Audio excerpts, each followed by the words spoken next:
So is it just me, or does it feel like Trunks is some lost Dragon Ball fan that stopped watching the series around the Cell Saga after the Cell Saga ended? You know, he just dropped it. He didn't see the Buu Saga. He didn't see Battle of Gods. He didn't see Resurrection F. He just picked up Super from like a few episodes ago, and he's lost as fuck. Because that's honestly, for the most part, what I feel with Trunks, with a lot of the things that he asks, and especially in this episode when he tells Vegeta, hey, go Super Saiyan 3 like Goku. I'm like, bruh, do you know what you just did to the fandom right there asking that question? And then you got our hopes up too, like everybody's there thinking, this is the moment. We're gonna see Vegeta do it. And so this episode of Dragon Ball Super exploring a little bit more into Zamasu and seeing what I feel is his descent into evil. Now, to be honest with you, it's clear as day that this Zamasu is not the same person that's connected to the events of what happened in Future Trunks' timeline with Black and all that shit. This guy, the reason why they're kind of not convinced that he's, you know, exactly the same person or whatever is because his ki isn't as evil, or he isn't as evil because he hasn't gone down that route. And to be honest with you, I think one of the big things, theory time, that is going to send him down that path to be just like either Black or the Zamasu from that timeline or whatever,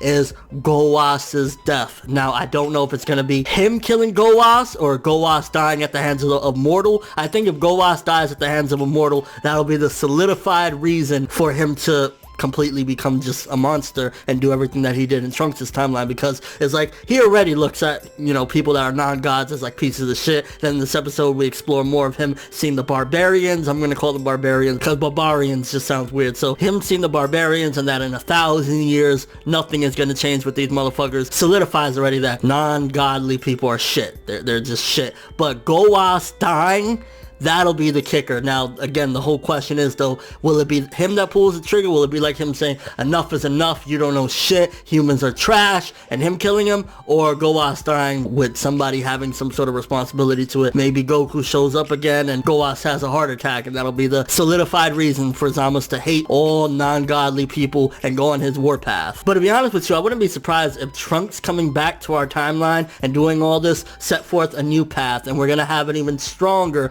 Black than the one that's in the timeline that Trunks has. Like, when Trunks eventually gets stronger and goes back to his timeline, I think he'll be able to beat Black. I think he'll be able to finally kick Black's ass or whatever, because he is going to get stronger. I think this episode definitely hinted he's probably not going to be like, you know, on some Super Saiyan Blue shit, but I think we'll see Trunks at the very least hit Super Saiyan 3. That's good, even though we'll never see Vegeta hit Super Saiyan 3. Toei, why can't we see Super Saiyan 3 Vegeta? Why? But the Black that we're going to get in our timeline and the Zamasu we're going to get in our timeline is probably going to be way stronger due to the fact that Trunks came back this early, so it's going to mess things up. And in all honesty, seeing this episode when Gowas and Zamasu is talking and shit like that, why doesn't Zamasu just try and become a god of destruction? He definitely seems like he's more suited to that. He would love that job. He would love to kill people that are non-godly, or, you know, humans or mortals or whatever. He would love that. So why doesn't Zamasu just say, fuck this shit, I don't want to be a Kai, I don't care, I'm just gonna become a god of destruction. We also see him finally get the earrings, so now he's somewhat officially a Supreme Kai or whatever, which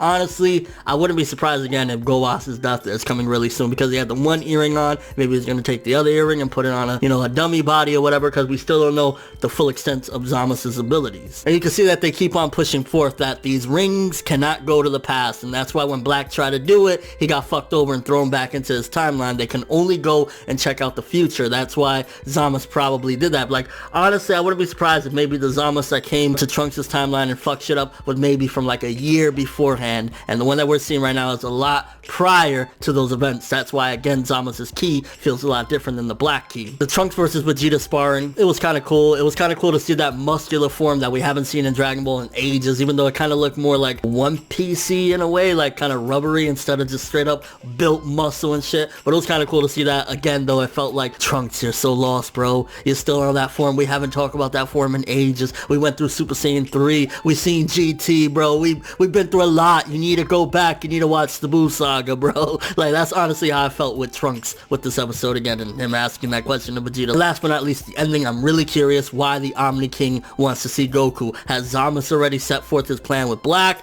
or has the Black from that other timeline been destroying shit and the Omni King wants to check out Goku and see if it's the same person? What could be the reason why the Omni King he wants to see Goku. Or maybe he has an offer for him, a different position as a god or something. Only time will tell, but I'm really curious, and that was a nice cliffhanger. And with all that being said, very good episode of Dragon Ball Super yet again. A lot more build-up, getting to see Trunks and Vegeta training. Definitely more of Vegeta's role, like in Super, has transformed his character a lot. I mean, from seeing how he treated Kaba, and how he was training Kaba, and now him training Trunks in this episode and stuff like that, he's still prideful, but you can see that he's changed a lot, and he's more so like a mentor and fatherly figure nowadays, opposed to just being a straight up dick like he was in Z. But tell me your thoughts in the comment section below. What do you think? Is Zamasu right now soon enough gonna kill Goas, or is Goas gonna die, and that's gonna set for Zamasu to be just as evil as the black key that they felt from Black? Also, what do you think about the training between Trunks and Vegeta? Were you one of those people that were like, this is the moment, Vegeta's gonna do it, and then you were like, yeah, he just went blue? And your overall thoughts of the episode. But thanks for watching. Hope you enjoyed. If you liked anything I had to say or enjoyed the video, drop me a like. I'd greatly appreciate it. And if you want more from me, make sure to subscribe. Follow me on Twitter, Instagram, and stalk my Facebook to get more when the video ends. I'm ForneverWorld, and as always, people,